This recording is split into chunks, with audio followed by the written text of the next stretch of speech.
Picture this. You're watching the news, scrolling through social media, or sitting in a meeting at work, and you witness something so mind-bogglingly senseless that you literally pause and think, how is this person even functioning in society?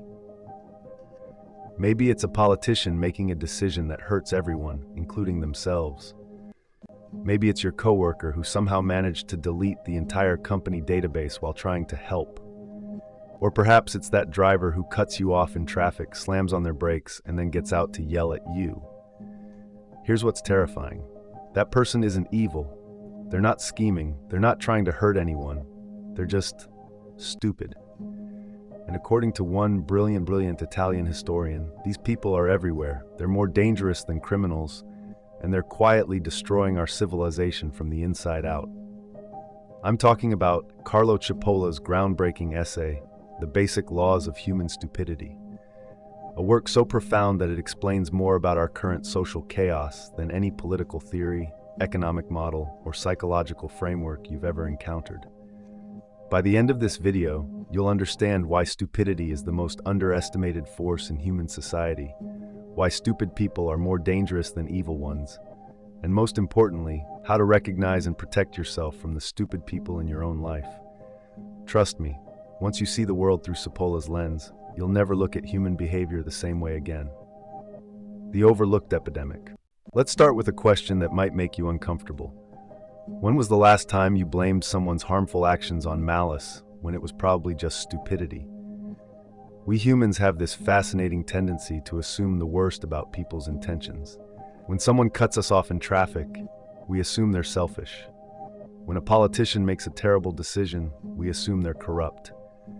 When our boss implements a policy that makes everyone's job harder, we assume they don't care about us. But here's the thing, and this is where Cipolla's work becomes revolutionary.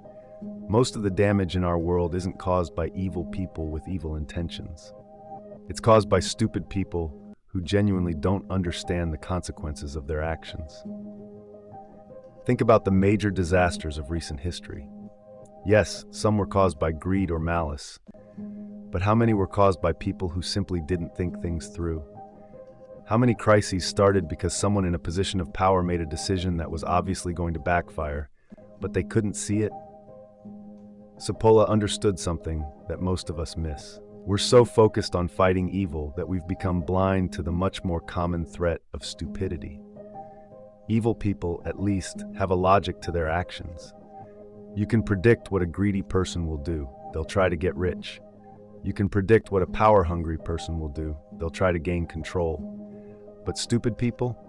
They're completely unpredictable because their actions don't serve any rational purpose. They hurt others while gaining nothing for themselves. Sometimes they even hurt themselves in the process. This isn't about intelligence in the academic sense. I'm not talking about people who struggle with math or can't remember historical dates. I'm talking about a specific type of behavioral pattern that Cipolla identified. People who consistently make choices that harm others without benefiting themselves. And here's the kicker. These people are everywhere. They're in your family, your workplace, your government, and your community. They're not rare exceptions. They're a significant portion of the population. And most of us have no idea how to deal with them because we keep expecting them to act rationally.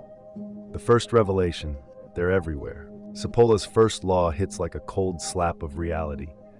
Always and inevitably, everyone underestimates the number of stupid individuals in circulation. Let me ask you something personal. Right now, think about your immediate social circle, your family, close friends, coworkers. How many of them would you honestly classify as stupid based on Cipolla's definition? If you're like most people, you probably thought of one or two at most. Here's the uncomfortable truth. You're probably underestimating by a factor of 10. Voltaire captured this perfectly when he said, "Common sense is not so common." And Einstein allegedly remarked that two things are infinite, the universe and human stupidity, and I'm not sure about the universe. But why do we consistently underestimate the number of stupid people around us? It's actually a psychological defense mechanism. We want to believe that the people in our lives are rational, thoughtful beings, because the alternative is too disturbing to accept. Think about your own experiences. How many times has someone you respected, someone you thought was intelligent and rational, done something so profoundly stupid that it completely changed your opinion of them? How many times have you been suddenly and unexpectedly confronted by someone's stupidity at the worst possible moment? I'll give you a personal example. I once worked with a colleague who seemed competent, articulate, and professional. Then one day, during a crucial presentation to our biggest client, he decided to improvise and completely went off script. Not only did he present outdated information, but he also made promises our company couldn't keep and criticized our own product in front of the client. We lost the account, and he genuinely couldn't understand why. That's when I realized I had been dealing with a stupid person all along. The signs were there, the small decisions that didn't quite make sense, the tendency to create problems where none existed, but I had rationalized them away because I wanted to believe he was rational. This happens constantly in our society. We give people the benefit of the doubt, we assume they have reasons for their actions, and we're repeatedly shocked when their behavior proves otherwise. The first step in dealing with stupidity is accepting its prevalence. Once you stop underestimating how many stupid people are out there, you can start protecting yourself from their actions. The democratic distribution of disaster. Now comes Cipolla's second law, and this one is truly democratically devastating. The probability that a certain person be stupid is independent of any other characteristic of that person. This means stupidity doesn't discriminate. It's not correlated with wealth, education, social status, race, gender, or any other characteristic you might think would matter.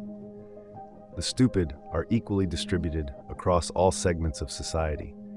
This is perhaps the most frightening aspect of human stupidity. You can't escape it by surrounding yourself with the right kind of people. You can't avoid it by moving to a better neighborhood, joining exclusive clubs, or only associating with highly educated individuals. As Cipolla puts it, whether you move in distinguished circles or you take refuge among the headhunters of Polynesia, whether you lock yourself into a monastery or decide to spend the rest of your life in the company of beautiful and lascivious women, you always have to face the same percentage of stupid people. I've seen this play out in every context imaginable. I've witnessed PhD holders make decisions that defied basic logic. I've seen wealthy business owners destroy their own companies through inexplicably poor choices. I've watched politicians with decades of experience support policies that obviously hurt their own constituents and their own political careers. The implication is profound. Stupidity is a fundamental human characteristic that transcends all other categories we use to classify people. It's not about education, intelligence, or social conditioning. It's about a specific pattern of behavior that seems to be randomly distributed throughout the human population. This explains why so many of our institutions fail despite being staffed by people with impressive credentials. It doesn't matter how many degrees someone has or how much money they make. If they're stupid, they'll make stupid decisions that harm others while gaining nothing for themselves. Consider the 2008 financial crisis. Some of the most educated, wealthy, and supposedly sophisticated people in the world made decisions that they knew were risky, that served no rational purpose, and that ultimately destroyed their own institutions, along with millions of other people's lives. These weren't evil masterminds. They were stupid people in positions of power. Understanding this distribution is crucial because it means you can't rely on traditional markers of competence to identify who might be stupid. You have to judge people by their actions, not their credentials. The 4 types of human behavior. To understand Cipolla's third law and his definition of stupidity, we need to explore his brilliant framework for categorizing human behavior.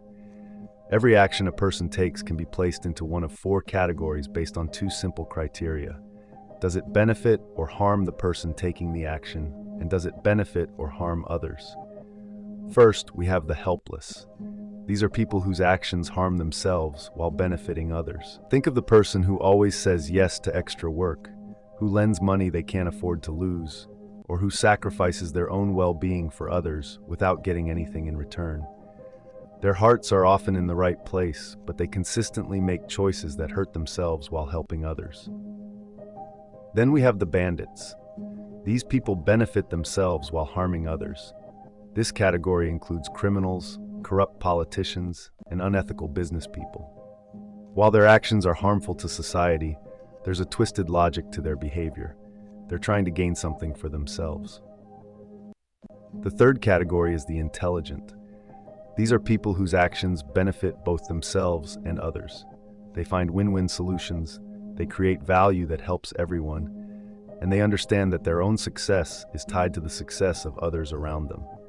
This is the category we should all aspire to join. And finally, we have the stupid.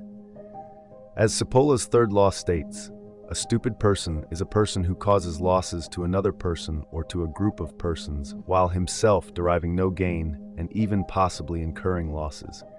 This is what makes stupid people so dangerous and so frustrating to deal with. Unlike bandits, whose actions at least serve their own self-interest, stupid people harm others while gaining absolutely nothing for themselves. Sometimes they even harm themselves in the process. Let me give you some examples to make this concrete. A bandit might overcharge customers to increase profits, harmful to others but beneficial to themselves. A helpless person might undercharge for their services, hurting their own business but helping customers. An intelligent person would find fair pricing that allows both the business to thrive and customers to receive good value. But a stupid person? They might randomly change prices in ways that confuse customers, hurt sales, and reduce profits. Or they might implement a customer service policy that makes customers angry while also making more work for employees. There's no logic to it. It just creates problems for everyone, including themselves. The super stupid and their amplified destruction. Within Cipolla's framework, there exists an even more dangerous subset, the super stupid. While regular stupid people harm others while gaining nothing for themselves, the super stupid consistently harm both others and themselves through their actions. These individuals take stupidity to an entirely new level. They're like walking disaster magnets, leaving a trail of destruction that includes their own lives. What makes them particularly dangerous is that they often don't learn from their mistakes because they don't see the connection between their actions and the negative consequences that follow. I once knew someone who perfectly embodied this category. Let's call him Mike. Mike had a habit of starting arguments with his boss during important meetings, not because he disagreed with company policy, but because he felt like being honest about random thoughts that popped into his head. He would criticize projects he wasn't involved in, make suggestions that had already been tried and failed, and generally create an atmosphere of tension and confusion. The result? His coworkers dreaded working with him, his boss started excluding him from important decisions, and eventually he was passed over for promotions and given increasingly isolated assignments. But Mike never connected his behavior to these outcomes. In his mind, he was just being authentic and helpful. This pattern repeated in his personal life. He would offer unsolicited advice to friends about their relationships, their career choices, and their life decisions. When his friends started avoiding him, he couldn't understand why. He genuinely believed he was being a good friend by sharing his thoughts. The super stupid are particularly dangerous because they often have good intentions. They're not trying to hurt anyone. They just lack the basic understanding of cause and effect that would allow them to see how their actions impact others. This makes them unpredictable and difficult to reason with. What's worse, the super stupid often interpret the negative consequences of their actions as evidence that they're being persecuted or misunderstood. Instead of reflecting on their behavior, they double down and become even more destructive. In positions of power, super stupid individuals can cause extraordinary damage because they have the authority to implement their poor decisions on a large scale while remaining completely oblivious to the havoc they're creating. The hidden danger, why we underestimate them. This brings us to Cipolla's fourth law. Non-stupid people always underestimate the damaging power of stupid individuals. Why do we consistently underestimate the damage that stupid people can cause? The answer lies in our fundamental assumption that human behavior is rational. We expect people to act in their own self-interest, even if they're being selfish or unethical about it. When someone does something that seems harmful, we automatically start looking for the hidden benefit they must be getting. We think, they must have a reason for this. They must be getting something out of it. This assumption blinds us to the possibility that they're acting without any rational motivation at all. Consider how this plays out in practice. When a coworker makes a decision that seems to hurt everyone, including themselves, we assume they must know something we don't. We give them the benefit of the doubt. We wait to see how their strategy unfolds. By the time we realize there was no strategy, the damage has already been done. This tendency to rationalize stupid behavior extends to our institutions and leaders. When politicians make decisions that obviously hurt their own political careers while also harming their constituents, we assume it must be part of some larger political calculation. When business leaders make choices that damage their own companies, we assume they must have inside information or a secret plan. But sometimes, more often than we'd like to admit, there is no secret plan. There's no hidden strategy, there's just stupidity. The damage caused by a stupid person depends on two factors: their innate level of stupidity and the amount of power they wield. A stupid person with no power can only cause limited damage to their immediate surroundings. But a stupid person in a position of authority can cause massive, society-wide destruction. This is why it's so crucial to understand and recognize stupidity. When we fail to identify stupid people and accidentally give them power or influence, we set ourselves up for disaster. When we assume their harmful actions must be part of some rational plan, we fail to protect ourselves from further damage. The most dangerous aspect of dealing with stupid people is that their behavior doesn't follow the normal rules of human interaction. You can negotiate with a bandit because they want something. You can help a helpless person because they're trying to do good. You can collaborate with an intelligent person because they understand mutual benefit. But you can't reason with a stupid person because their actions aren't based on reason. You can't predict their behavior because it's not strategic. You can't protect yourself by giving them what they want because they don't know what they want. More dangerous than evil. This leads us to Cipolla's fifth and final law. A stupid person is the most dangerous type of person. This might seem counterintuitive at first. Surely evil people, murderers, dictators, corrupt officials, are more dangerous than stupid people. But Cipolla's insight goes deeper than surface-level harm. Evil people, while dangerous, are at least predictable. A criminal wants money or power. A corrupt politician wants to enrich themselves. A dictator wants control. Because their motivations are rational, even if immoral, you can anticipate their actions and prepare defenses against them. Stupid people, on the other hand, are completely unpredictable. As Cipolla explains, a stupid creature will harass you for no reason, for no advantage, without any plan or scheme, and at the most improbable times and places. You have no rational way of telling if and when and how and why the stupid creature attacks. This unpredictability makes stupid people uniquely dangerous. When confronted with a stupid individual, you are completely at their mercy, because you're generally caught by surprise by their actions. Even when you become aware of what they're doing, you can't organize a rational defense because their attack lacks any rational structure. Let me illustrate this with a historical example. Many of the worst disasters in human history weren't caused by evil masterminds, but by stupid people in positions of power who made decisions that served no rational purpose. Consider the Chernobyl nuclear disaster. This wasn't caused by evil scientists trying to destroy the world. It was caused by operators who decided to run a safety test by disabling multiple safety systems simultaneously. They weren't trying to hurt anyone. They were just too stupid to understand the consequences of their actions. Or look at many corporate disasters. Companies that destroy themselves through obviously bad decisions aren't usually led by evil people trying to ruin the business. They're led by stupid people who can't see the connection between their choices and the inevitable consequences. The same pattern appears in politics, relationships, and every other area of human interaction. The most frustrating and damaging situations often involve people who mean well but consistently make choices that hurt everyone, including themselves. This is why stupid people represent such a fundamental threat to civilization. Evil people, at least, want civilization to exist so they can exploit it.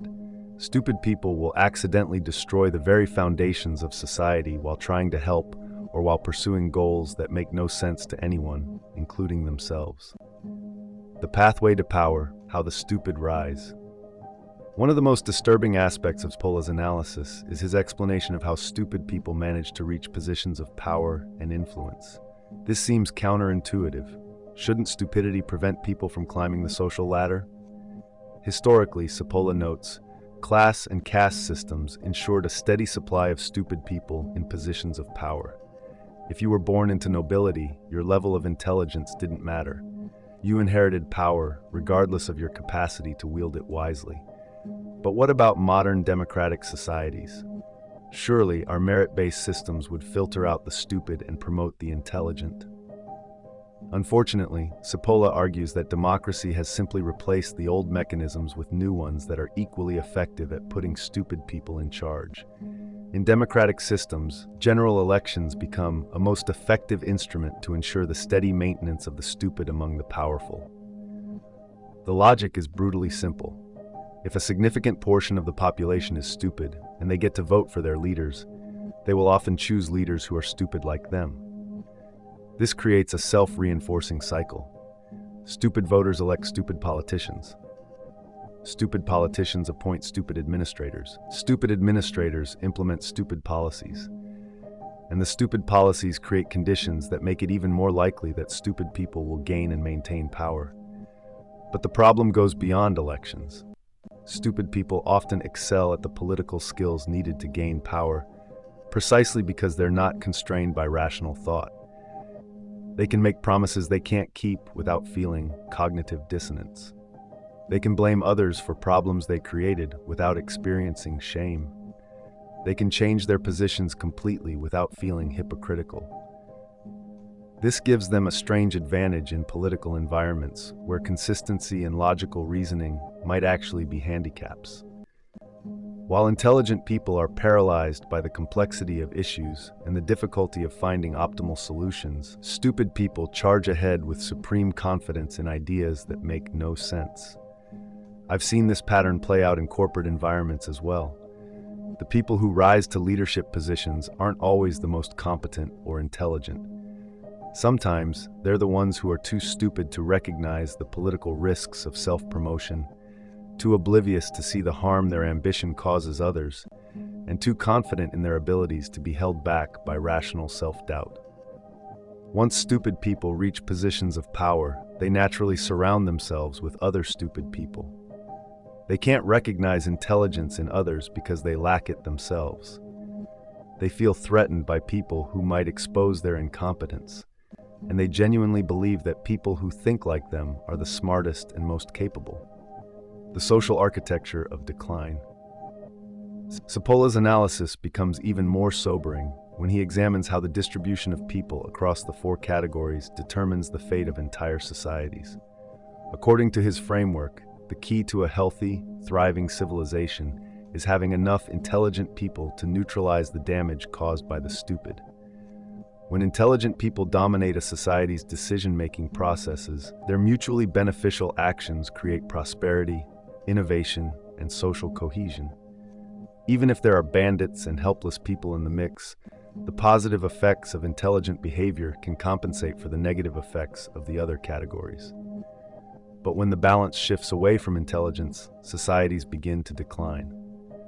And this is exactly what Cipolla argues is happening in the modern world. Two major social forces are pushing people away from the intelligent category and into the bandit and helpless categories.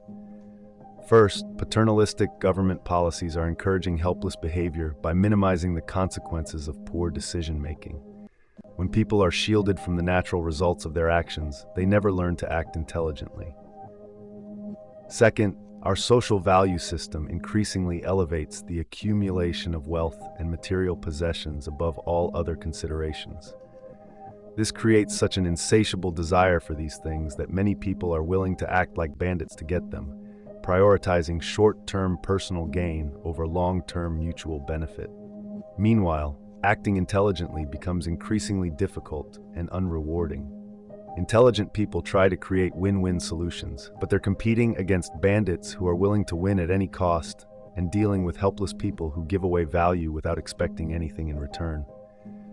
In such an environment, intelligent behavior can actually be a disadvantage. This shift in the population composition has catastrophic implications. As Cipolla writes, in a country which is moving downhill, the fraction of stupid people is relatively constant. However, in the remaining population, one notices among those in power an alarming proliferation of the bandits with overtones of stupidity, and among those not in power, an equally alarming growth in the number of helpless individuals. The result is a society where the people in charge are increasingly corrupt and incompetent, while the general population becomes increasingly passive and dependent. The intelligent people who could provide solutions find themselves marginalized and outnumbered.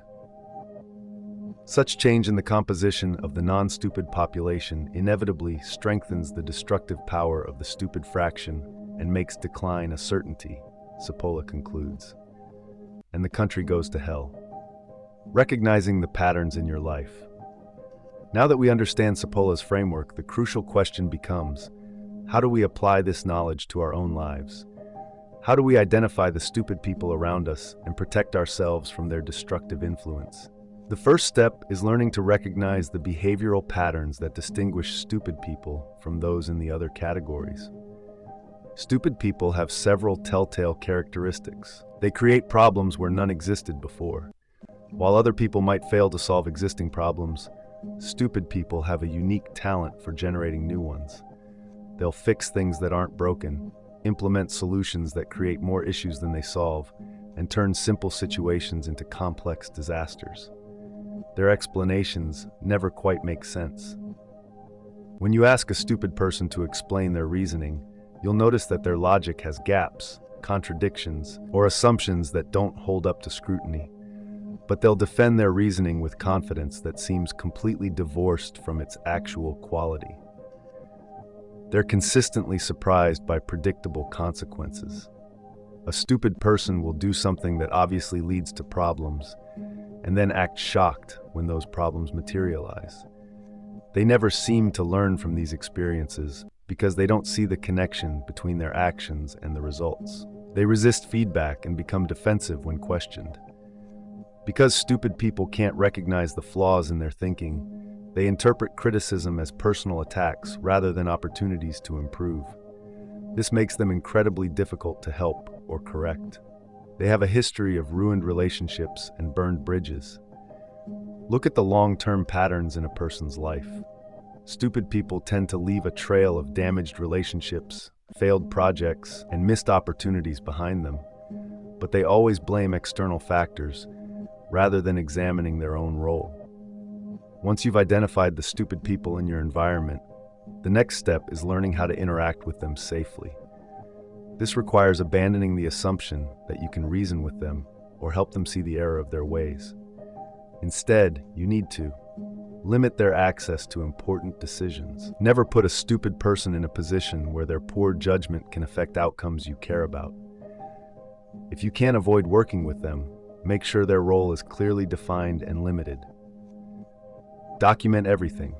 Stupid people often forget their own decisions or blame others for problems they created. Keep records of conversations, decisions, and agreements to protect yourself from their revisionist history. Have backup plans. Assume that anything involving a stupid person will go wrong and prepare accordingly. If they're responsible for something important, have a contingency plan ready. Don't take their behavior personally. Remember that stupid people don't harm others intentionally. They just can't help themselves. Getting angry or frustrated won't change their behavior, and it will only drain your own energy. The civilization question. As we look at the state of our current civilization through Cipolla's lens, some disturbing patterns emerge. Many of the crises facing our world today seem to fit his description of societies in decline. Stupid people in positions of power, an increase in bandit behavior among the elite, and a growing helplessness among the general population. Consider how many of our current problems stem not from evil conspiracies, but from incompetent leadership, making obviously bad decisions, while being surprised by the predictable consequences. Look at how many institutions are failing not because of sabotage, but because the people running them can't seem to understand basic cause and effect. The COVID-19 pandemic provided a perfect example of this dynamic in action. Much of the chaos and confusion wasn't caused by evil actors trying to spread disease, but by stupid people in positions of authority making contradictory decisions, changing policies without explanation, and implementing measures that often made problems worse while serving no clear purpose. Similarly, many economic crises follow the pattern of stupid behavior rather than evil manipulation. Yes, there are certainly bandit actors trying to profit from chaos, but much of the underlying damage comes from policymakers and business leaders making decisions that obviously hurt everyone, including themselves, while genuinely believing they're being helpful. The question facing our civilization is whether we can reverse these trends before they become irreversible. Can we create systems that identify and reward intelligent behavior while limiting the damage caused by the stupid? Can we educate people to recognize the difference between these categories and make better choices about who they follow and support? Cipolla believed that the only solution was to increase the number of people acting intelligently while decreasing the number acting as bandits or helpless victims. But this requires a fundamental shift in how we think about success, leadership, and social responsibility. We need to value long-term thinking over short-term gains. We need to reward people who create mutual benefit rather than those who simply grab the most for themselves. We need to encourage personal responsibility without abandoning compassion for those who genuinely need help. Most importantly, we need to develop better mechanisms for identifying and preventing stupid people from gaining positions where they can cause widespread damage. Protecting yourself and building better systems. The ultimate question is, what can you do with this knowledge? How can understanding Cipolla's laws help you navigate a world filled with stupid people and build a better life for yourself and those you care about? On a personal level, the key is developing what I call stupidity awareness, the ability to recognize stupid behavior patterns and adjust your strategies accordingly. This doesn't mean becoming cynical or assuming the worst about everyone. It means becoming more realistic about human nature and more strategic about how you engage with different types of people. In your career, look for organizations where intelligent behavior is genuinely rewarded and stupid behavior has consequences. Avoid companies or institutions where incompetence is tolerated or where politics matters more than results. When you have hiring power, prioritize track record and reasoning ability over credentials and charisma. In your relationships, pay attention to behavioral patterns rather than intentions. Someone who consistently creates problems while meaning well is still someone who creates problems. Set boundaries with people whose stupidity affects your life, regardless of whether they're doing it intentionally. In your finances, remember that stupid people often rise to positions of authority in financial institutions. Don't assume that someone's title or employer means they understand what they're talking about. Do your own research and trust your own judgment, especially when experts are making recommendations that don't pass basic logical tests. In your civic engagement, support systems and candidates based on their demonstrated ability to create mutually beneficial outcomes, not on their promises or their ability to identify villains to blame. Look for leaders who can explain their reasoning clearly and who have a track record of learning from their mistakes. On a broader level, we need to start building institutions and systems that are more resilient to stupid behavior. This means creating checks and balances that prevent any single person from causing too much damage, reward systems that favor long-term thinking over short-term results, and feedback mechanisms that help people learn from their mistakes. We also need to get better at education, not just teaching facts and skills, but helping people develop the kind of systems thinking that allows them to see connections between their actions and consequences. The goal isn't to eliminate stupidity, which may be impossible, but to minimize its impact on important decisions. The wisdom to change what we can. Perhaps the most liberating aspect of Cipolla's framework is that it helps us distinguish between problems we can solve and problems we simply have to manage. You cannot fix a stupid person. You cannot reason them out of positions they didn't reason themselves into. You cannot make them see consequences they're incapable of perceiving. But you can control how much influence they have over your life. You can choose not to put them in positions where their stupidity can harm you. You can prepare for the chaos they inevitably create. And you can focus your energy on building relationships and systems with intelligent people who understand mutual benefit. This shift in focus, from trying to fix stupid people to simply protecting yourself from them, can be incredibly empowering. Instead of banging your head against the wall, trying to make someone understand something they're incapable of understanding, you can redirect that energy toward working with people who actually can learn and grow. It also helps explain why so many well-intentioned efforts to improve society fail. If you're trying to solve social problems without accounting for the role of stupidity, you're likely to create solutions that stupid people will undermine, either accidentally or through misapplication. Successful change requires designing systems that work even when some of the people involved are stupid. This means building in redundancy, creating clear procedures that are hard to misinterpret, and establishing consequences that help channel stupid behavior in less destructive directions. The ancient Stoics had a concept called the dichotomy of control, the idea that you should focus your energy on what you can control and accept what you cannot. Cipolla's laws provide a modern framework for applying this wisdom to human relationships and social systems. You cannot control whether stupid people exist. They always have and always will. You cannot control whether they sometimes gain power. The mechanisms that put them there are often beyond any individual's influence. But you can control how you respond to stupidity when you encounter it. Living wisely in an irrational world, Carlo Cipolla's basic laws of human stupidity offer us a powerful lens for understanding the chaos and dysfunction we see around us. By recognizing that much of the damage in our world comes not from evil conspiracies, but from simple stupidity, we can develop more effective strategies for protecting ourselves and building better lives. The framework is both humbling and empowering. It's humbling because it forces us to acknowledge that reason and good intentions aren't enough to solve human problems.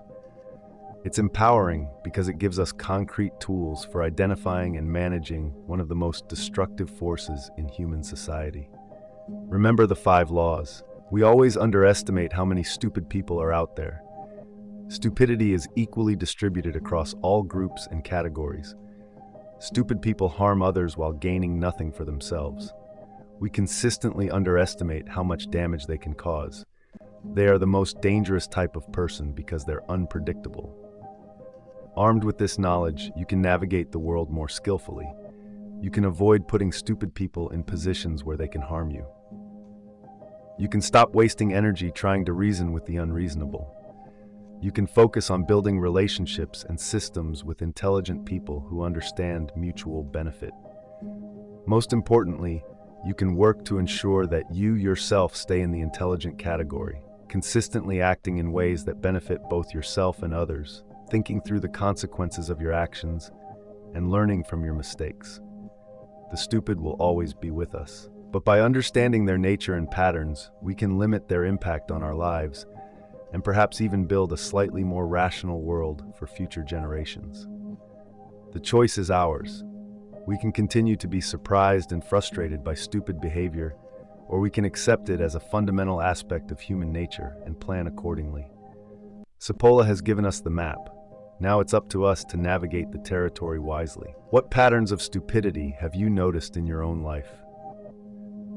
Share your experiences in the comments below, and let's start a conversation about how we can build more intelligent systems and relationships.